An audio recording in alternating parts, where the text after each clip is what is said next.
Welcome back to Perfectly Clear. I'm Doug Taylor, and today we're exploring a path that shares a lot in common with my own, one rooted in symbolism, timing, and trust.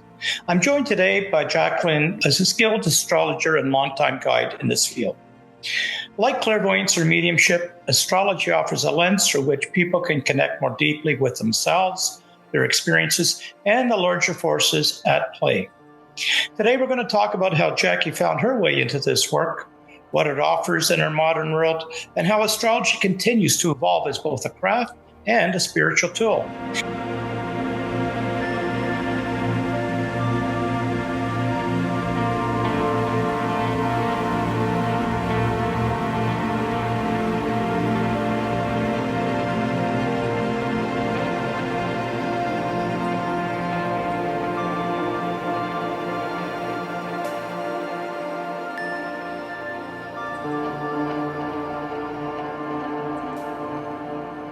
Welcome, Jacqui.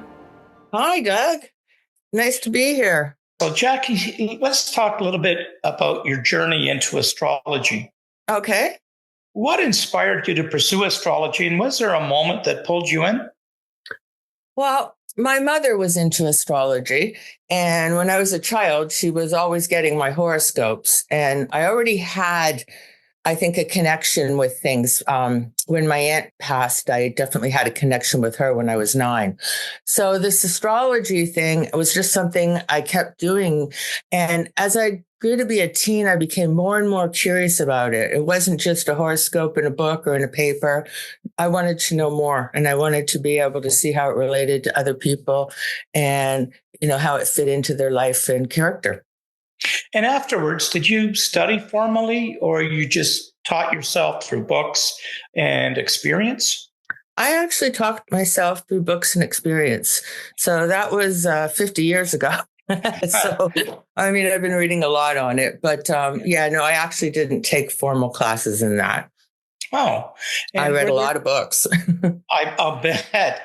So were there challenges early on that made you question your path to astrology, or did it feel natural just from the get-go? It felt natural from the get-go. One problem I had initially was drafting charts, because back then we used to draft charts on paper. So we had to know all the angles and how everything fit together. And it was really a lot of work to do a chart. It sounds like it. Yeah. And not knowing, entirely what I was doing initially, that was a bit of a challenge. So, nowadays we have things like computer programs that can interpret things and make it move faster. But back then it was all, by hand. So how have your personal life experiences shaped the way you practice astrology now? I think as a teenager, I was always interested in what people's sign were and how it connected to their personality. So I would constantly use that in everyday life. My friends at school, my friends, my coworkers. I started drafting charts for coworkers, my first job. And that just continued on, like word by mouth. And I got a lot of requests. And I liked it because it was a labor of love. It was something that I enjoyed. I liked to see how it related. And in my career, I had an opportunity to interview a lot of people. And, I was able to connect things there too. Did you have any mentors or influences who helped you along your way with your astrology? Not really. I would say my mother, just starting me out. But no, one of the ones that comes to mind that I used to read when I was younger as just an astrology book was Sidney Omar. And I think he was well renowned. But no, he wasn't. And I can't remember the names of the books I actually read. But yeah, I've just sort of followed all kinds of people since then. Did anything in particular jump out at you when you were doing your research with him? Well, I wasn't really researching with him. He was more like a book that I got to initially start. No, nothing in particular jumped out at me as I was doing my research, other than developing the charts and were my math skills up to par to do this. Yeah. It's always fascinating how these practices call us. sometimes in a quiet or unexpected way. So let's talk a little about how astrology actually works in the world today. What do you believe astrology can offer people today in such a fast-paced world? I think astrology can offer a guidance that's a step further from tarot and all of the other divinations, because astrology has a bit of a scientific background. So I usually explain to people that astrology is more scientific, where tarot and other modalities are divination. So you're just relying on what the person might be seeing when they're doing your reading. Whereas astrology is concrete. Like when you were born, you looked up into the sky, there was actually a map when you took your first breath. And those planets formed a life path for you. And as you grew on through life, the planets move with you. So I think now, with all of the problems and everything going on in the world, people are looking for answers and they're looking for guidance. And I think astrology can provide that guidance, provided they're willing to accept it. That's quite true. That's, it's one thing about astrology, like you said. Your history, or your future, I should say, starts the moment you're born, right? And yeah, as soon as you take your first breath. And with, like you said, the planets, the stars, they're the ones, I guess, that guide you. Are there specific celestial events that really grab your attention? And if so, why? Well, the one thing that does really grab my attention, I think grabs a lot of people's attentions, are when planets go retrograde, particularly Mercury, because it affects communications. But when that happens, things just start going wrong and people don't really understand why or how it's affecting them. And it just turns everything upside down. So I would say that kind of event really affects it. How would that happen? What do you mean? As far as when you're talking about that one particular celestial event, how would it happen? Well, Mercury just goes retrograde every once in a while. It turns. All the planets are turning as they're going around the planets, the Earth and the sun, right? If you remember back to science. Yes. So as it moves and it's not facing us, then it's retrograde. And the energy that's moving into the planet is backwards, basically, if, to put it in easy, simple to understand. Well, that's quite something.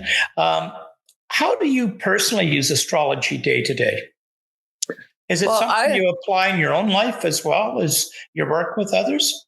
Oh, yeah, definitely. I'm always consulting my birth chart, and I look at my transits. I look at, that's where my planets are moving, sort of my future, from birthday to birthday, things that I have done in that past year and how I can change that for the year coming up.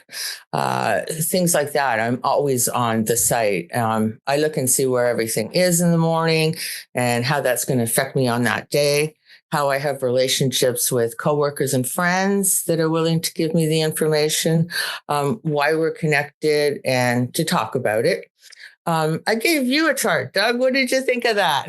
I was very impressed. There's a lot there that what resonates with me personally. Some of the things that I looked at, it was almost like me to a T. So yeah, I was quite surprised, and it's the first time I've ever had my chart made for me. Or I know that we had talked earlier when we first met. And you gave me a quick reading of astrology, and it was something that I really was amazed by, and that's one of the reasons why you're on our show today, because it's really something people should be looking into and following up with. But no matter what we do as either mediums, clairvoyants, psychics, or intuition users, we have a lot of common misunderstandings, but what's the one common misunderstanding about astrology that you'd like to clear up?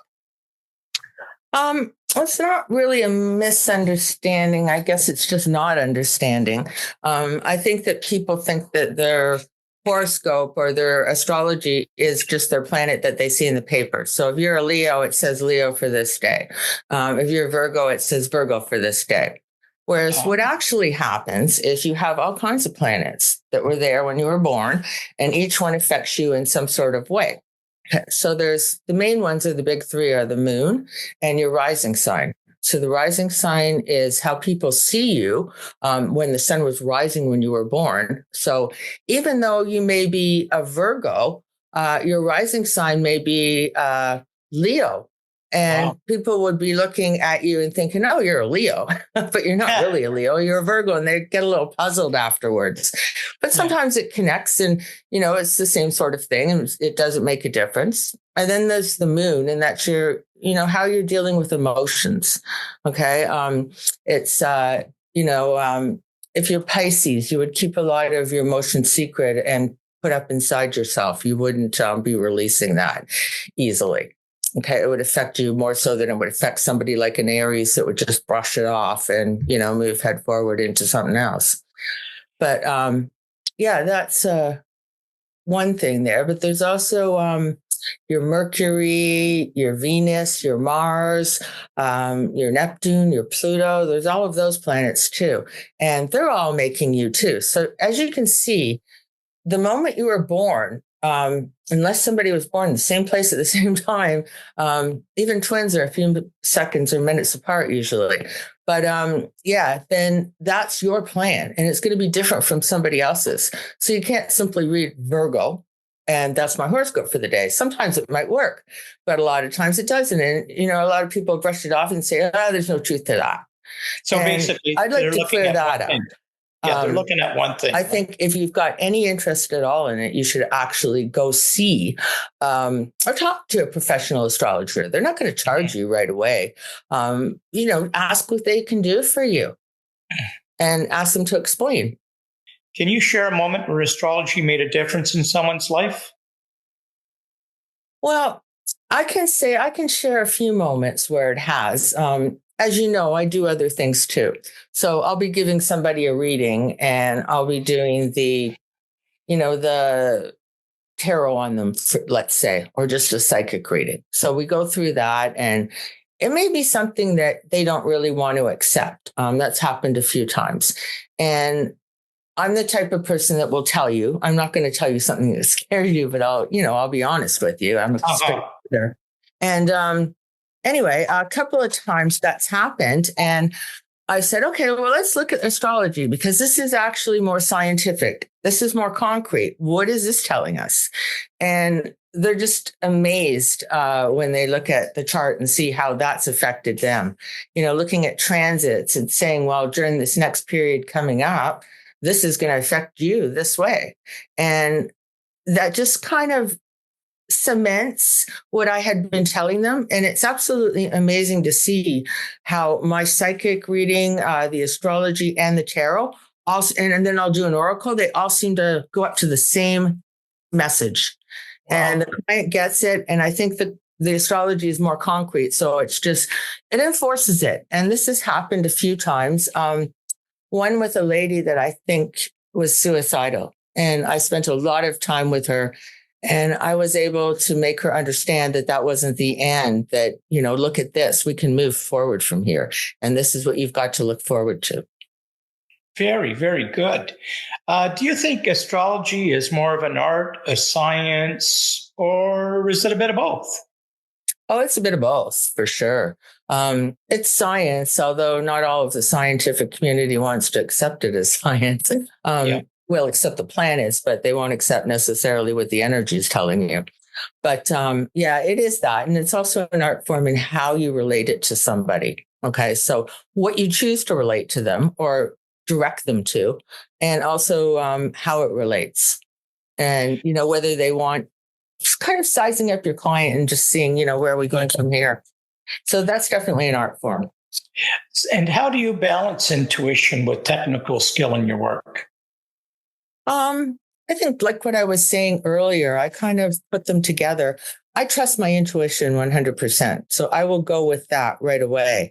But if astrology is turning me completely in another way, I'll look at it. I'll keep an open mind. Generally, in the end, it does end up, sort of correlating, but sometimes they take a little bit of a curve, each one. And Sorry, go ahead. Oh, no, that's okay. Go ahead. No, my next question was relating to the clairsenses itself. We all have certain clairsenses. Which clairsenses do you think are your best attributes when it comes to astrology? You mentioned that astrology is more science than anything else. Do you feel that your clairsenses also help you in astrology? 100%. It doesn't actually change the astrological profile, but it does help me relate it to the client in a better way. The thing is, I can't really change what the planets are doing. And I've only, in all of the readings I've done, most people pick up their chart and they're just absolutely amazed when they see their birth chart. But in all of the readings that I've ever done, I've only had one lady who just said to me, that's not true. And I said, well, I can't really change things here. This is what it is. And she just would not accept it. But it wasn't that she wasn't accepting what it was saying. She just didn't want to hear it. So that's only once, which is, out of hundreds and hundreds of interviews. Wow. Yeah. And have you noticed people's attitudes toward astrology changing in the recent years? Yes, I think I've noticed a lot of change, the clairsenses and astrology.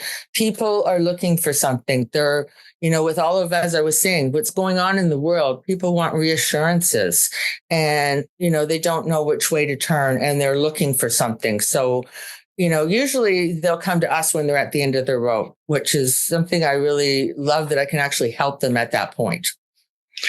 And what advice would you give someone just starting to explore astrology?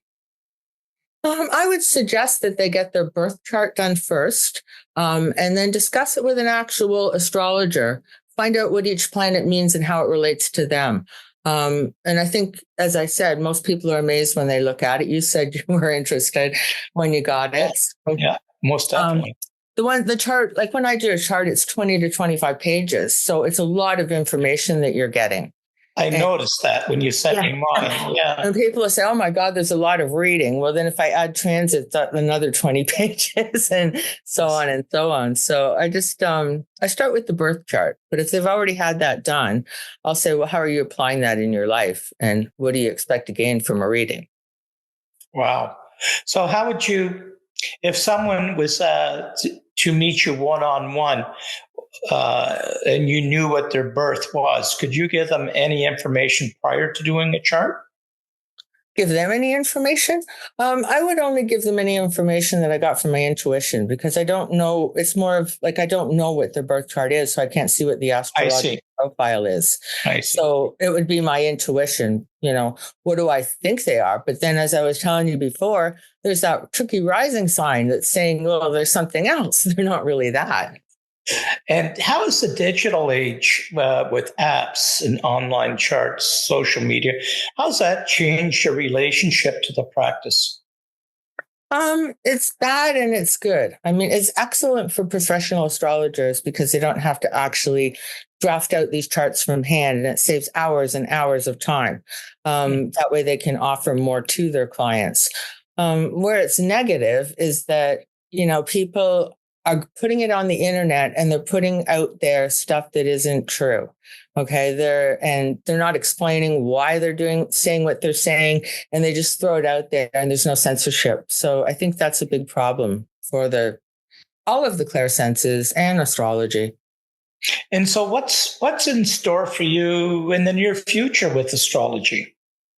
Well, I mean, I have people that call me and I do interviews and I do Zoom meetings, I do phone meetings, I do internet meetings, and I do shows.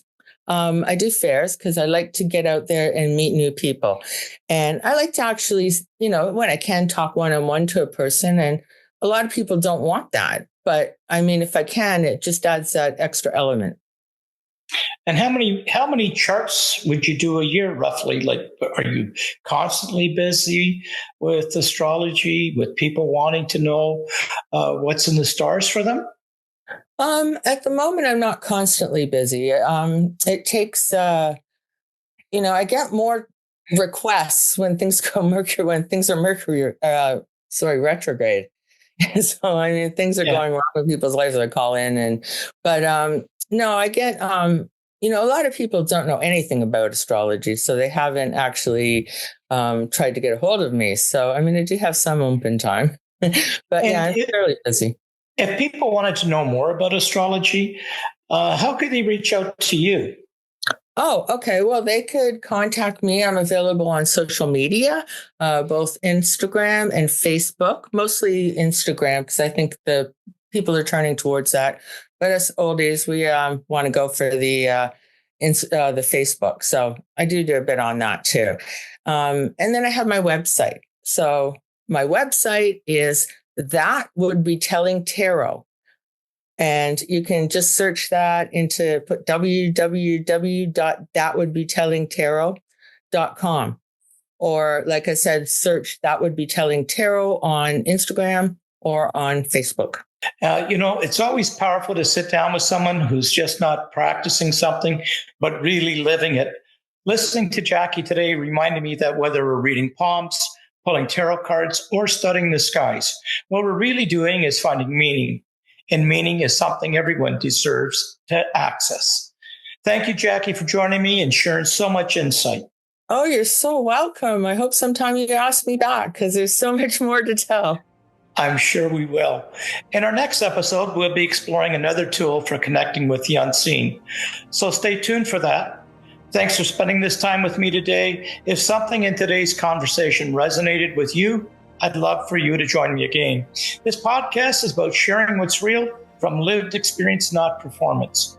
You can find future episodes wherever you listen to podcasts. And if you'd like to reach out, I'd be glad to hear from you.